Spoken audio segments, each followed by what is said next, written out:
Hi guys, if you're new here, my name's Susanna and I make Christian videos on TikTok. People have asked me for a multitude of different kind of videos, but my highly requested one has been my testimony and then also some ASMR Bible reading videos, which I might do. I don't know if I can do ASMR. I figured I would do my most highly requested video, which is my testimony. So let's get into it. It's not going to be a long video, I promise. I'm going to give you an overview of how I was atheist and why I came to Christianity. We've got the good old pink blanket. If you're from TikTok, you know that this pink blanket is quite the star in my videos. I have it on me all the time because I love being cozy. Even though it's 30 degrees outside in the middle of summer, I don't have the fan on, I don't have the air on, and I don't have the window open. I still have a blanket on. Let's hope I don't suffocate in this video. So I had a pretty normal childhood up until age 7. I had my mom, my dad, my sister, and me. My sister is 3 years younger than me for context. And we had a happy childhood. We did dance. We always went to my great grandparents and everything like that. We were just a happy family. But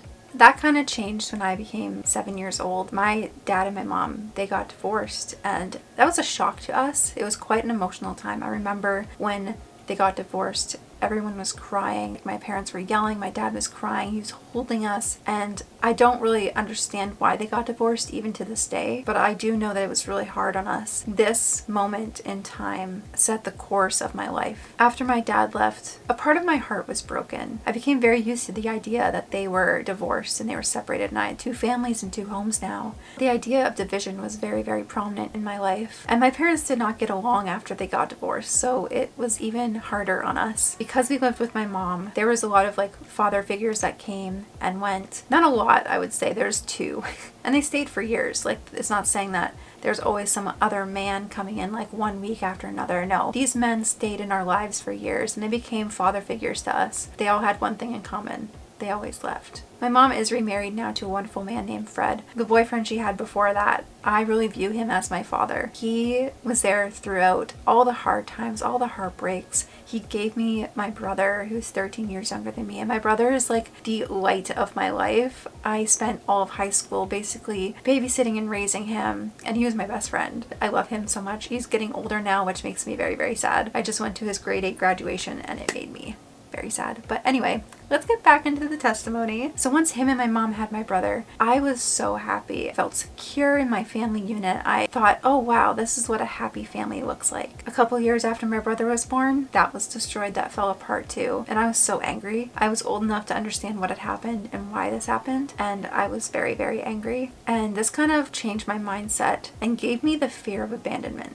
This fear became an inhabitant in my future relationships that I developed as a teenager and also a young adult. Starting in grade 9, I was always the kind of person who liked having boyfriends. I liked being in relationships. I'm very much a relationship person. But this is also a downfall. I was never single for more than a week. I would always break up with the boyfriends I had, and I would have a new boyfriend a week later. I thought in order for me to be happy, I had to have a man in my life. And I did everything in my power to make these people stay for as long as I wanted them to stay. I had sex with them, I did drugs with them, I swore, I adapted their lifestyle, and I became an exact replica of who this person was, only a female version. If they liked metal music, I liked metal music. If they liked weed, I liked weed. It was very unhealthy. And in this, I lost my identity. If I'm really honest, I don't think I ever knew what I liked to do. So in these relationships, the fear of abandonment was really, really high. And I would always think, oh, well, they're gonna leave me eventually, so before they left me, I left them. It wasn't until about 2016, 2017 that I got back with a previous ex-boyfriend, one I had in high school, and we moved so fast. We were talking for about a week and then I moved in with him. It started out great. We were best friends in high school. We dated in high school. We had a great relationship. We were separated for about 4 years when I dated somebody else for 4 years, and then we got back together after I broke up with that boyfriend. So you can see that it's already toxic before it even got toxic. We fought all the time. We didn't respect each other. We put on these unrealistic expectations for each other, and I spent majority of that relationship crying on the bathroom floor in the dark.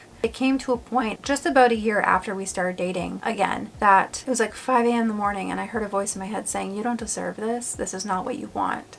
And so I listened to that voice. I got up, I packed my stuff, and I left, and I moved back to my mom's house. After moving back home, I felt really defeated. I wasn't really sure what the course of my life was. Everything had been uprooted. I'd had to quit my job because I couldn't commute back and forth. I had to find a new job back in my hometown. This was a new season of life for me. I truly had to learn how to be happy, to be single. In this time of healing and trying to figure out who I was, I met a guy. We were friends for months before we started dating. But this guy, he's my now husband, he introduced Jesus to me. And I saw how light he was, and he had this different kind of vibe to him. It was calm, and I wanted that for myself. And so I started learning more about Jesus. I started listening to worship music. A few weeks into starting to learn about what Christianity was, I listened to the song "Oh Come to the Altar." After listening to that song, I was an emotional mess. I went upstairs from my bedroom, I fell on my knees, and I asked for forgiveness. I asked Jesus to enter my life and enter my heart, and I accepted him as my Lord and Savior. And that set into motion my faith. From that point on, I tried to repent and turn from my old ways, and it was not easy, believe me. It got easier. About a year later, I was baptized, and I gave my testimony. The beginning's the same, but where I'm going with it is different. So about a year later, after I accepted Jesus into my life, I was baptized. And after I was baptized, I was on fire for God, but that fire quickly sizzled out. Being a Christian, like I said, was a huge lifestyle change for me, and it was hard to not resort to my old ways. I'm not afraid to admit that I was lukewarm for a very, very long time. I wouldn't even have considered myself a Christian.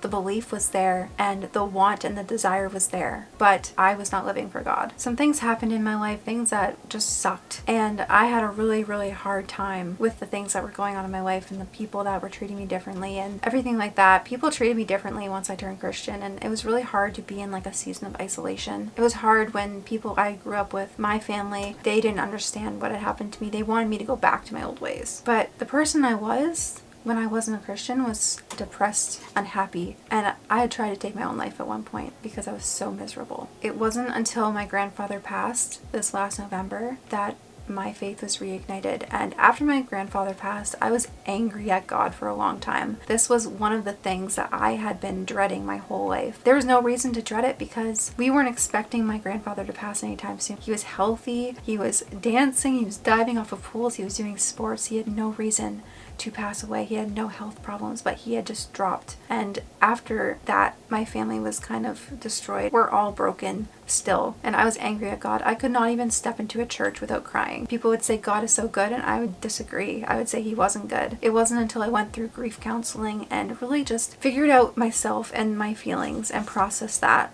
I came back to God. In April of this year, that is when I started posting videos. That is when my faith was reignited. And that is when I truly started living for God. I'm serving his kingdom, and that is all I want in life. I truly understand who God is now. I understand what he's done. I understand what he wants for me. And now I spend my time trying to help others. I am far from perfect. I have made many mistakes. I am a super flawed human. But I am here.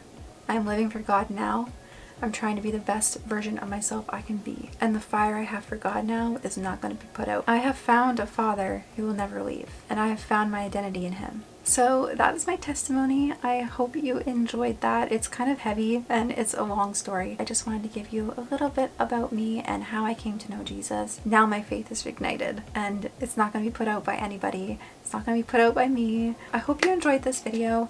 If you liked it, make sure to like and subscribe. If you have any ideas for videos or things you want to see from me, leave it in the comments. I know a lot of you guys want some ASMR videos as well of me reading Bible chapters and everything. Just leave me some video content ideas and then I will do those. Have a great day. Bye.